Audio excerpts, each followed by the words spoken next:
Hello दोस्तों, आज हम भीमराव अम्बेडकर के बारे में जानेंगे।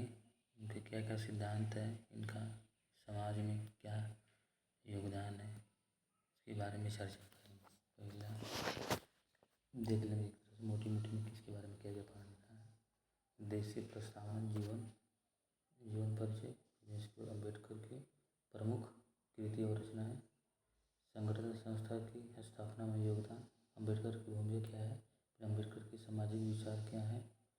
और इनका विचार था वर्ण व्यवस्था का विरोध करना, जो ब्राह्मण क्षेत्र वैसे क्षुद्र है। जाति का विरोध किया कि जाति नहीं होना चाहिए, छूआछूत का भी विरोध किया, ये भी नहीं होना चाहिए। महिलाओं के प्रति दृष्टिकोण किया, महिलाओं के प्रति दृष्टिकोण सकारात्मक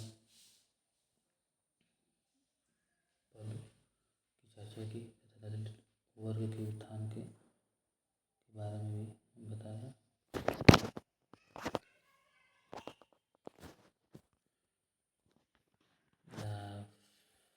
फिर इसके बाद महात्मा गांधी और कांग्रेस के प्रति दृष्टिकोण क्या थे अम्बेडकर जी का, और व्यवस्था के संबंध में इनका विचार किया था। पृथक प्रतिनिधित्व किया था।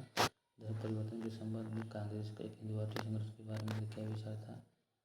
नवीन समाज व्यवस्था क्या थे इनके विचार में, जैसे स्वतंत्रता, समानता, बंधुत्व, प्रजातंत्र और त्रय दर्शन। ठीक,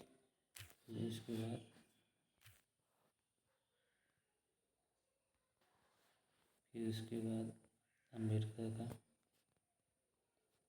योगदान क्या है समाज को एक सही रास्ते पर ले जाने के लिए। इन्होंने समाज में क्या क्या प्रमुख अपना योगदान दिए थे, इसके बारे में चर्चा है। जैसे वर्ण जाति व्यवस्था पर उसने प्रहार किया, दलितों मसीहा के रूप में उभरे, ये दलितोद्धार के प्रति एक यथार्थ दृष्टिकोण बनाए, नारी उत्थान की दिशा में कार्य किए।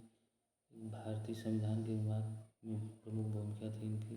सामाजिक न्याय और सामाजिक लोकतंत्र का प्रतिपादित किया, इसका सारांश क्या है, इनके बारे में हम चर्चा करेंगे। ठीक, बढ़ते हैं।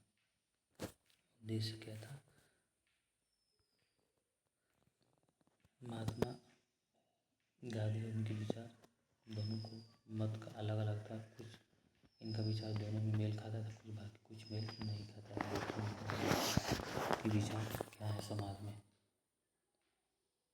प्रस्तुत अध्याय में हम भीमराव अम्बेडकर के विचार को जानना जो भारत के सामाजिक और राजनीतिक व्यवस्था में परिवर्तन लाने में क्रांतिकारी सिद्ध हुए हैं, जिनके आधार पर उन्हें दलितों के मसीहा के प्रतीक के रूप में जाना गया। अम्बेडकर ने जिस प्रकार समाज के वर्ग कल्याण तथा यथार्थवाद बुलंद की, जो सदियों में दमन तथा शोषण और अन्य अत्याचार का शिकार होता है, जिसके चलते समाज में दयनीय दर्जा मिल गया। तो अम्बेडकर ने जो प्रयास किए, उन्हें आज इच्छा शक्ति के साथ लागू किया जाए। सामाजिक न्याय सिद्धांत के आधार पर अध्याय में के बाद में हम बात जान सकेंगे। अम्बेडकर के जीवन के संघर्ष चुनौतियों से भरा था, ये भी बात सही है। उनके सामाजिक विचार जो जाति व्यवस्था, छूआछूत, वर्ण व्यवस्था के कड़े विरोधी पर आधारित था तथा नारी गरिमा पर बल देते थे। ये इनका सिद्धांत बल देते थे। और अम्बेडकर के नवीन समाज व्यवस्था में लोकतांत्रिक मूल्यों, त्रयी दर्शन पर आधारित था। मोस्ट इम्पॉर्टेंट है ये दोनों। अम्बेडकर के जो सिद्धांत नई समाज की व्यवस्था का सिद्धांत था, मूल आधार क्या था, लोकतांत्रिक मूल्यों का आधार था और त्रयी दर्शन था। संविधान निर्माता के रूप में अम्बेडकर के योगदान को भी भुलाया नहीं जा सकता है। फिर इसके बाद में मोटी में देख ले प्रस्तावना क्या है, इनके बारे में प्रस्तावना में सब लिखा रहता है कि उनके बारे में क्या क्या है, क्या नहीं, क्या सिद्धांत दिए थे। ठीक, ये भारतीय राजनीतिक चिंतन के रूप में भीमराव अम्बेडकर का स्थान महात्मा गांधी के समक्ष है। ये पूछ सकता है किसके समक्ष इनका चिंतन है।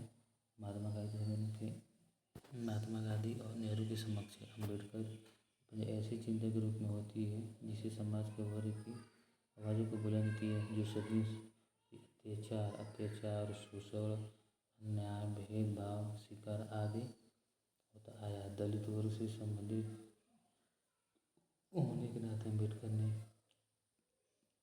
इनके सुधार का बीड़ा उठाया। इसका मुख्य लक्ष्य सामाजिक न्याय की अवधारणा को बल देते थे। उस समय भारतीय समाज में प्रचलित कुप्रथाओं पर उन्होंने कड़ा प्रहार किया और उन्हें समाज को विखंडन करने वाले कराए। डॉक्टर अम्बेडकर ने दलितों को शिक्षित बनो कहा और संगठित रहो और संघर्ष हो। ये मोस्ट इम्पॉर्टेंट है। ये पूछ सकता है किसने कहा था? शिक्षित बनो, संगठित रहो और संघर्ष हो का आह्वान किया तो भीमराव अम्बेडकर जी ने कहा था।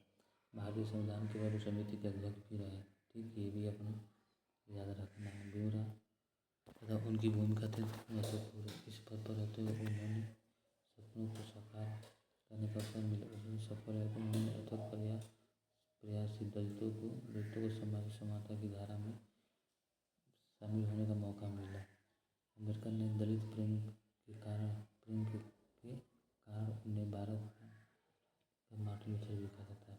बहुत ही मोस्ट इम्पोर्टेंट है कि अम्बेडकर को दलितों के प्रेम के कारण उन्हें भारत का अब्राहम लिंकन तथा मार्टिन लूथर, क्योंकि अमेरिका में भी अब्राहम लिंकन उन लोगों गरीबों जो पिछड़े हुए लोग थे, उन लोगों को जो शोषित हुए थे, ब्लैक जो वहाँ टारगेट किए, उनको प्रताड़ित किया जाता था।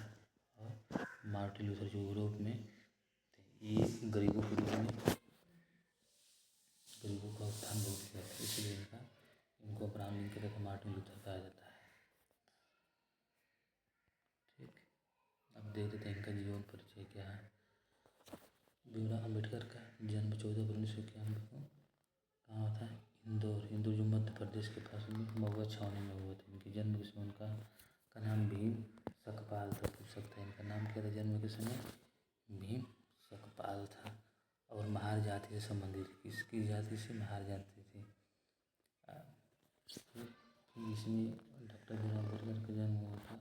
वो अछूता समझा जाता था। इनके पिता रामजी सकपाल कबीर के अनुयायी थे। ये पूछ सकता है इनके पिता का नाम क्या था और किसके अनुयायी थे? तो कबीर के अनुयायी थे। इसमें उन्होंने जातिवाद को कोई स्थान नहीं दिया।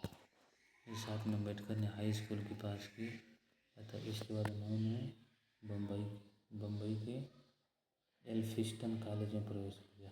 बड़ौदा के राजा गायकवाड़ द्वारा प्रदान की गई छात्रवृत्ति उन्होंने 1912 में कॉलेज पूर्ण की। ये पूछ सकता है इसमें कौन सा मतलब किस कारण से जाया था? राजा बड़ौदा के गुजरात के बड़ौदा राजा के पैसा दिया गया था। अमेरिका के कोलंबिया विश्वविद्यालय में प्रवेश लिया था। ये पूछ सकता है कब लिया? 1915 साल में अमेरिकी परीक्षा होती है। 1917 में कोलंबिया विश्वविद्यालय में PhD उपाधि जो अमेरिका में पढ़ता है कोलंबिया। इसके बाद लंदन में उन्होंने BA पॉलिटिकल साइंस में प्रवेश किया। 1923 में बम्बई कलकत्ता विश्वविद्यालय में वकालत की। पूछ सकते हैं बाद में पद को शुरुआत की थी। एक अप्रैल 1923 की दलित वर्ग की समस्याओं पर लोगों को संगठित करने और 20 जुलाई ईस्वी को बहिष्कृत हितग्राही सभा की स्थापना की। कब किया था बहिष्कृत हितग्राही सभा? 1924 में लंदन में आयोजित प्रथम द्वितीय गोलमेज में दलितों के प्रतिनिधि के रूप में भाग लिया। और सम्मेलन के बाद अम्बेडकर ने इस बात पर बल दिया कि दलितों को विधान परिषद में हिंदू समाज से प्रतिनिधि प्रदान किया जाएगा। इसे ये मांग किए थे लंदन जो गोलमेज हुआ था लंदन में। ठीक, ब्रिटिश सरकार ने उन्हें इस सुझाव को स्वीकार कर मैकडोनाल्ड का सांप्रदायिक प्रचार भारत भेजा गया। इनकी बात को स्वीकार कर लिया भी गया था और भारत में सांप्रदायिक प्रचार भेजा गया, जिसका महात्मा गांधी ने कड़ा विरोध किया। इसे अंग्रेजों की फूट डालो और राज करो की नीति कही चली। अंत में अम्बेडकर व गांधी के मध्य समझौता हुआ। उससे किनके बीच में समझौता हुआ था?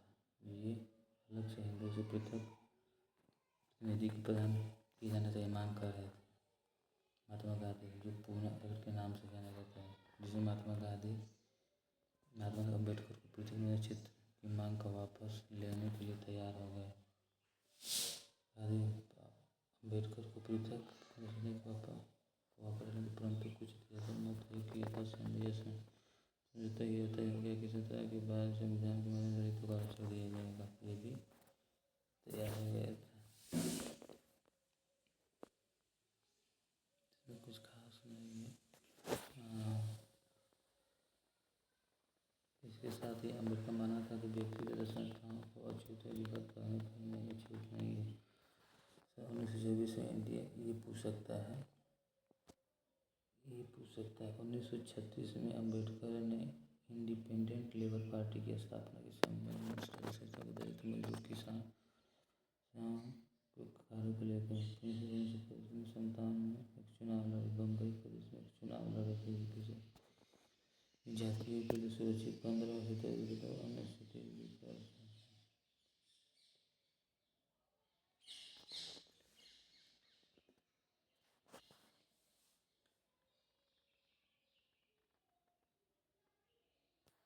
इसको जो पार्टी 1936 से बनाई थी